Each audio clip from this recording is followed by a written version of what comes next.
The V-Scan pilot project in the Enga province is proving to be very effective for people living in rural areas.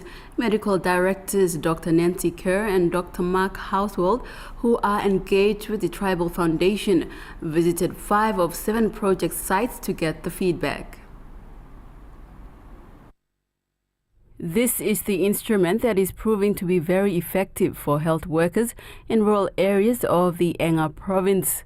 The V-Scan is a portable device that can scan the body, especially for expectant mothers. This is very clever because it has 2 ends on a single cord, and the cord is vital because that's where all your linkage is going through. But you can switch it to a deeper probe where the sound focus is deeper, and a more shallow probe for a shallow focus, like a cyst near the surface or a blood vessel near the surface. Or an arrowhead. Or an arrowhead, or, you know. Or a stick, or, you know, I mean, I see glass in wounds all the time. It's great for that. Yeah. So it's really brilliant. It's not just for maternal, you know, for obstetric care.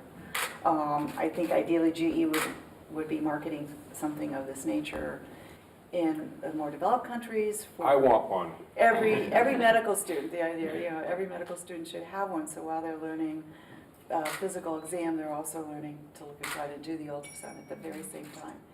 Medical directors attached with the Tribal Foundation expressed optimism at how the rural population were embracing the V-scans.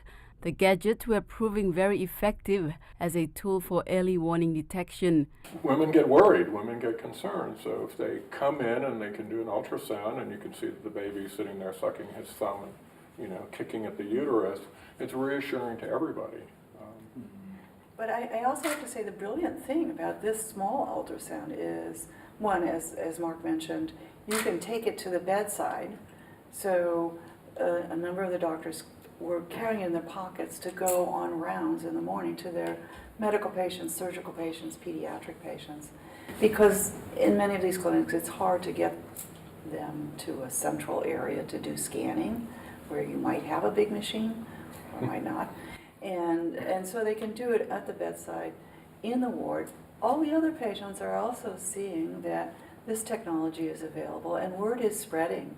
So the patients are coming in saying, well, I've had this pain, or I don't feel good. Could I have a scan? A partnership between GEPNG and the Tribal Foundation, as well as the support of the Enga Governor Peter Ipatas, was struck in order for the V-Scan project to be piloted in the Enga province. Just to put it into perspective, if you get a big ultrasound, the cost varies from about $40,000 US dollars to about 100,000. That's the bigger one. Yeah. This one's here cost 8,000. But for these roughly 8,000 US dollars. But for these 8,000, you can do more than just obstetrics. You know, we really want to make sure that all of our programs, and I speak for GE as well, I'm sure, that we you know, do operate within the policies that exist and support the existing structures. GEPNG plans to roll out the V-scans in other provinces in the near future.